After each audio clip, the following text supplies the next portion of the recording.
Good morning, student. Welcome to online classes of Sunrise Public School, Budagorji. I hope you are safe at home with your family.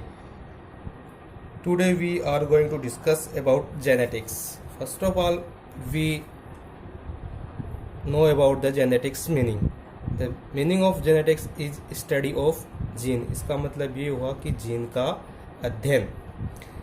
Gene is a Greek word. Gene जो है वो एक Greek शब्द है.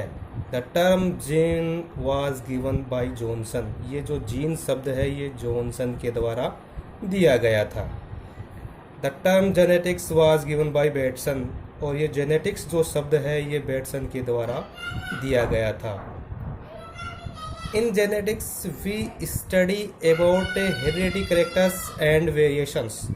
Genetics में हम आनुवंशिक की या फिर हेरिडिटी कैरेक्टर्स और विभिन्नताएं यानी वेरिएशन का अपन अध्ययन करते हैं.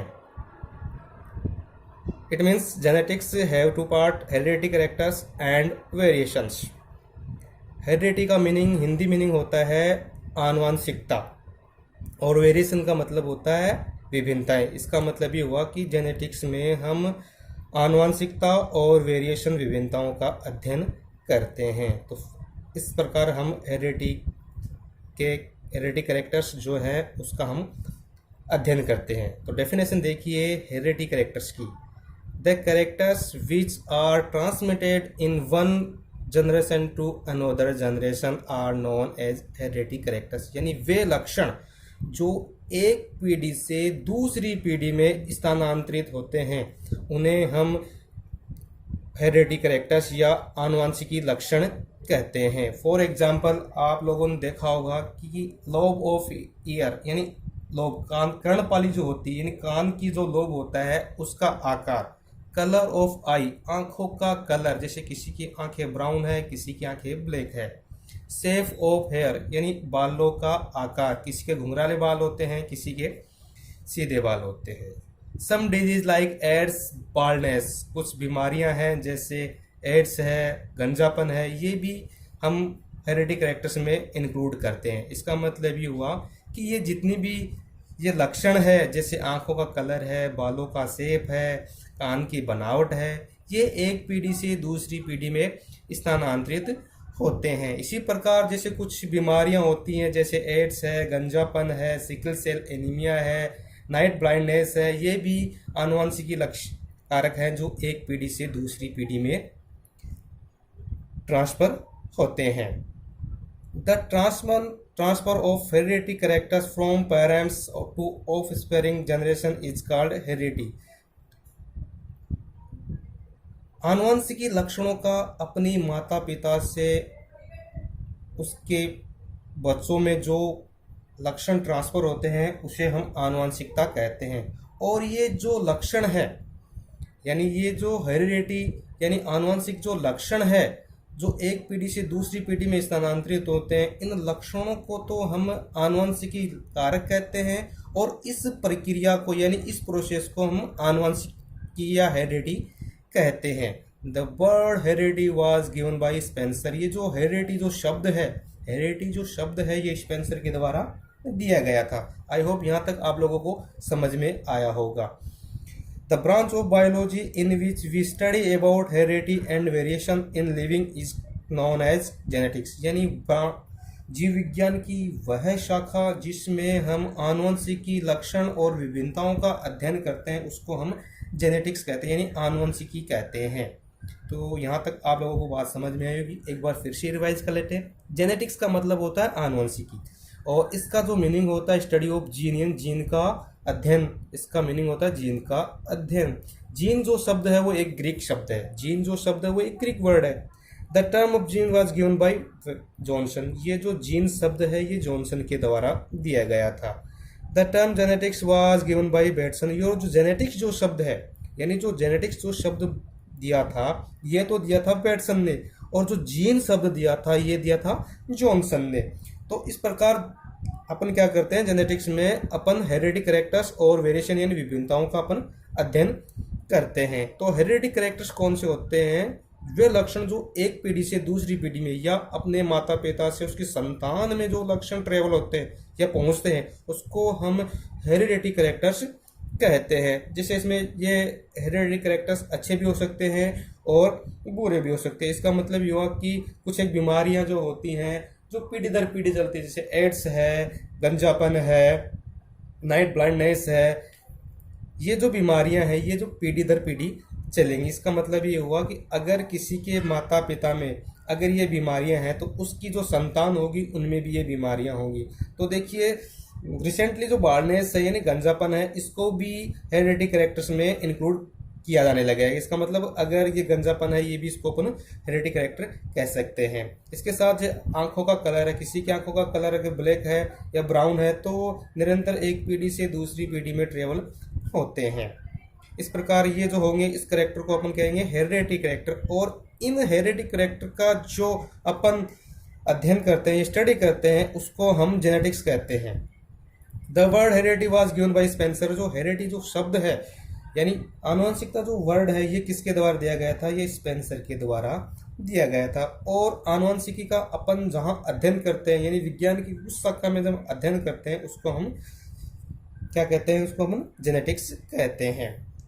अब यहाँ तक ये तो जेनेटिक्स का थोड़ा सा इसमें क्या हो गया आपका ये इंट्रो होगा। उसके बाद में अगर अपन जैसे स्टार्ट करते हैं कि जेनेटिक्स के बारे में सबसे पहले किसने बताया था, कौन साइंटिस्ट था, इसके बारे में अपन अध्ययन करते हैं। तो देखिए फर्स्ट ऑफ ऑल जो साइंटिस्ट का जो नाम आता है वो होता है ग्रेगर जॉन मेंडल। तो Gregor John Mendel all in all इसको अपन क्या कहेंगे? फादर ऑफ जेनेटिक्स कहेंगे। Because he gave the law of heredity in plant. तो उन्होंने जो ये जो हेरिडिटी यानी आनुवंशिकी का जो अध्ययन था उसने किस में किया था? उन्होंने एक प्लांट में किया था। कहाँ किया था उसने? प्लांट में किया था, प्लांट में किया था। देखिए अब थोड़ा सा अपन उसके बारे में जान लेते हैं। ग्रेगर जॉन मेंडल की हिस्ट्री देखते हैं। तो देखिए ग्रेगर जॉन मेंडल का जन्म ऑस्ट्रिया में हुआ था। वो एक प्रिस्ट थे इन ए चर्च। वो एक चर्च में पादरी थे। जैसे हिंदू धर्म में मंदिर होता है वहाँ पुजारी होता है, मुस्लिम धर्म में मौलवी होता है, उसी प्रकार ईसाई धर्म में जो चर्च होता है, जो पूजा स्थल होता है, वहाँ जो पूजा अर्चना करता है उसको अपन प्रिस्ट कहते हैं, पादरी कहते हैं, उसको फादर भी कहते हैं। सो वो एक क्या थे? पादरी थे। और वो एक अध्यापक थे, वहाँ बच्चों को वो पढ़ाते थे, एज ए टीचर वहाँ पे वो पढ़ाते थे। He done his experiment on pea plant. उन्होंने जो अपना एक्सपेरिमेंट किया था, मेंडल ने सबसे पहले जो अपना एक्सपेरिमेंट किया था वो कहाँ किया था? उसने पी प्लांट पे किया था। पी प्लांट पे यानी मटर के पौधे पे किया था। ध्यान रखना इस बात को कि मेंडल को फादर ऑफ जेनेटिक्स कहते हैं। उन्होंने इसका एक्सपेरिमेंट, उसका जो अध्ययन किया था, अपने जितनी भी डिस्कवरी की थी, अपना जितना भी एक्सपेरिमेंट किया था पी प्लांट पे किया था। और पी प्लांट का जो साइंटिस्ट नेम होता है वो होता है पाइसम सटाइवम। क्या होता है?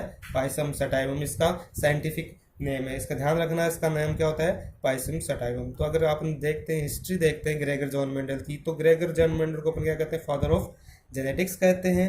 क्यों कहते हैं उनको? क्योंकि उन्होंने हेरिडिटी के जो लॉ थे, हेरिडिटी के जो नियम थे, जेनेटिक्स से रिलेटिव जो हेरिडिटी के लॉ थे उन्होंने वो दिए थे। उनका जन्म ऑस्ट्रिया में हुआ था। वो एक पादरी थे, ऐसे कोई साइंटिस्ट नहीं थे, वो एक पादरी थे, चर्च में काम करते थे, बच्चों को पढ़ाते थे। और उन्होंने जो अपना एक्सपेरिमेंट जो किया था, उन्होंने पी प्लांट पे किया था, पाइसम सटाइवम में किया था। यहाँ तक आपको बात समझ में आई होगी। नेक्स्ट देखते हैं। Mendel selected P plant for his experiment because. Mendel ने अपने अध्ययन के लिए पी प्लांट को ही क्यों चुना? इसके पीछे कुछ कारण थे, वो देखिए आप। It is an annual plant, यानी पी प्लांट जो होता है वो वार्षिक होता है, एनुअल होता है। It covers some land so it grow easily. ये जो पी प्लांट होता है, मटर का जो पादप होता है वो कुछ जगह घेरता है। तो मेंडल ने अपने एक्सपेरिमेंट मटर के पादप पे किया था। इसके कुछ कारण थे। एक तो पहला कारण रीजन था जो वो ये था कि P plant is annual plant. P plant जो होता है वो वार्षिक होता है, एनुअल होता है। इसका मतलब ये होता है कि वो 6 महीने में ही ग्रो कर जाता है, उसके फ्रूट फ्लावर है वो इजीली आ जाते हैं। It cover some land so it grow easily. ये कम जगह घेरता है इसलिए आसानी से कहीं भी उगाया जा सकता है। ठीक है। We can easily done self pollination and cross pollination in pea plant. Self pollination और क्रॉस पोलिनेशन, स्वपरागण और पर परागण की जो प्रक्रिया है वो पी प्लांट मटर के पादप में इजीली हो जाती है।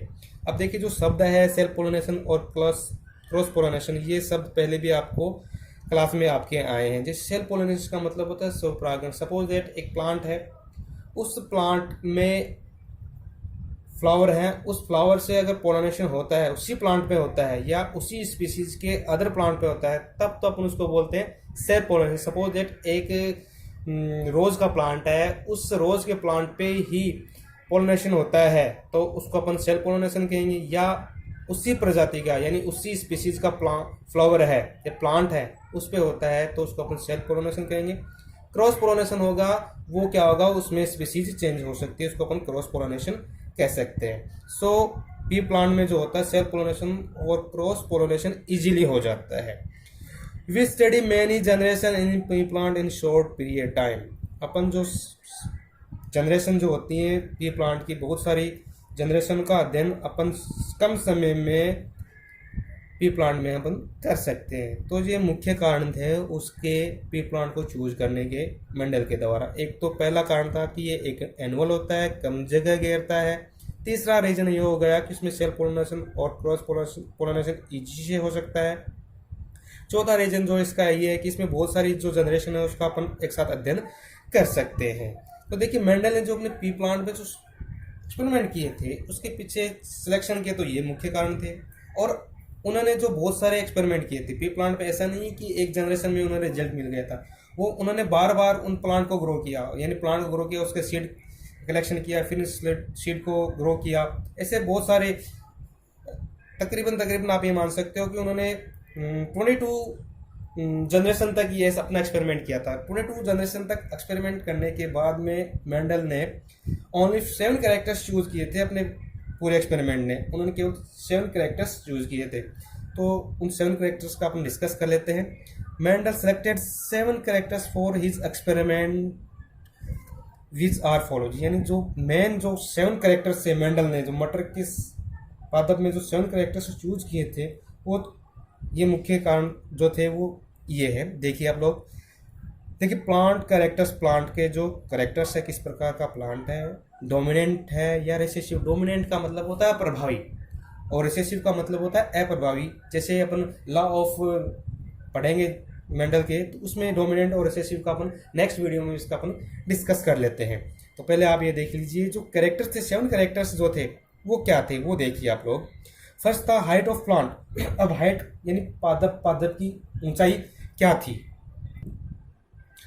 हाइट ऑफ प्लांट की हाइट क्या थी। तो डोमिनेंट जो कैरेक्टर था वो टॉल था और रिसेसिव कैरेक्टर जो था वो ड्वार्फ था। इसका मतलब डोमिनेंट कैरेक्टर लंबा था और रिसेसिव कैरेक्टर कैसा था, ड्वार्फ था। ये इसका फर्स्ट कैरेक्टर क्या था, प्लांट की हाइट।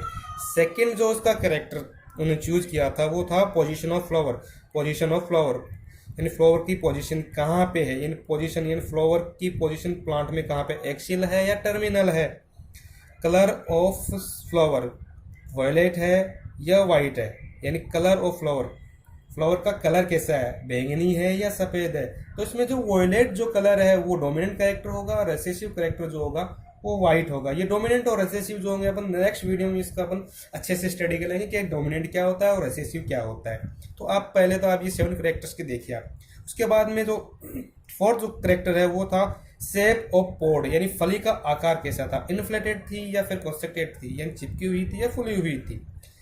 कलर ऑफ पोड, पोड का कलर, फली का कलर कैसा था, ग्रीन थी या येलो थी। ये इसके डोमिनेंट और रिसेसिव कलर हो गए। अब शेप ऑफ सीड का शेप कैसा था, राउंडेड था, रिंकल्ड था, यानी गोल था या फिर झुर्रीदार था, यानी रिंकल्ड इसमें रिसेसिव कैरेक्टर हो गया और राउंडेड इसमें हो गया dominant character. Colour of seed का कलर कैसा था, येलो और ग्रीन, यानी डोमिनेंट कैरेक्टर येलो था और रिसेसिव कैरेक्टर ग्रीन था। तो आई होप ये आपको अच्छे से समझ में आएगा कि हाइट फर्स्ट कैरेक्टर था हाइट ऑफ प्लांट, सेकंड जो कैरेक्टर जो था उसका position of flower, colour of flower, shape of pod, colour of pod, shape of seed, colour of seed. ये इसके डोमिनेंट और रिसेसिव कैरेक्टर हो गए।